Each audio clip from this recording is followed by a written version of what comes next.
One of the things that we want to do here today is introduce you to the world of reading nonverbal behavior. And you may be asking yourself, well, what does an ex-FBI agent have to do with poker tells? Well, the fact of the matter is that it really doesn't matter whether you're looking at someone at a poker table or at the dinner table.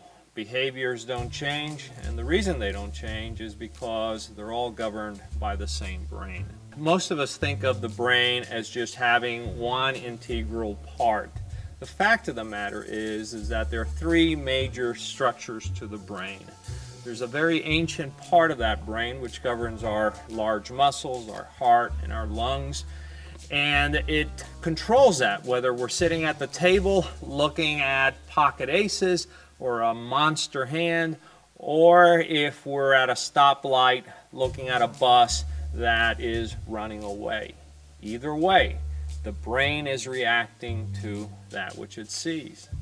The second part of the brain, which is the one we're going to concentrate on, is what's called the limbic brain. And the limbic brain is in fact the reactive brain. It's the emotional brain. It's that ancient part of our brain that has allowed us to survive as a species because it reacts to outside events. For example, you're at a show in Las Vegas and across the stage, right in front of you, are tigers and lions. I assure you, no one on that front row is going to be waving their arms as those lions and tigers walk by.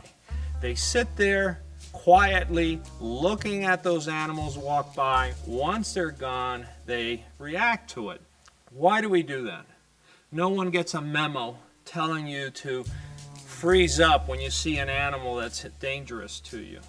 The reason for that is that we have this very elegant brain, the limbic system, which reacts to anything that threatens us and says, if you are threatened, the first thing I want you to do is to freeze.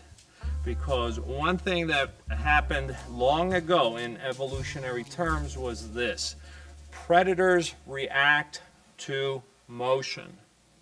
And the same thing happens at the poker table. You've got a predator out there that wants your chips, he wants your stack, he wants your money, and he's going after you.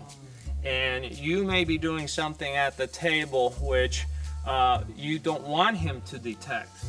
Let's say you're bluffing. One of the things that you're going to do subconsciously, you're going to restrict your behavior. And the third part of the brain, which is the least reliable, is the part that allows us to think and to speak and to organize thoughts.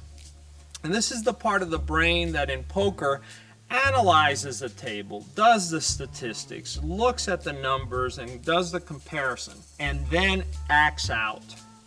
But for us who are observers of life, the most important thing for us is to look at the things that are reactive, the things that come at us and cause us to act differently. And I'll give you an example. You're playing poker and the whole cards are dealt. You look at yours and you say to yourself, you know what, I feel pretty good about this. But then all of a sudden the flop comes out and you decide that you have a marginal hand. Well, here's what happens inside the head. The thinking brain is trying to do the math, and it's trying to do a variety of things, trying to figure out what to do next, what not to do.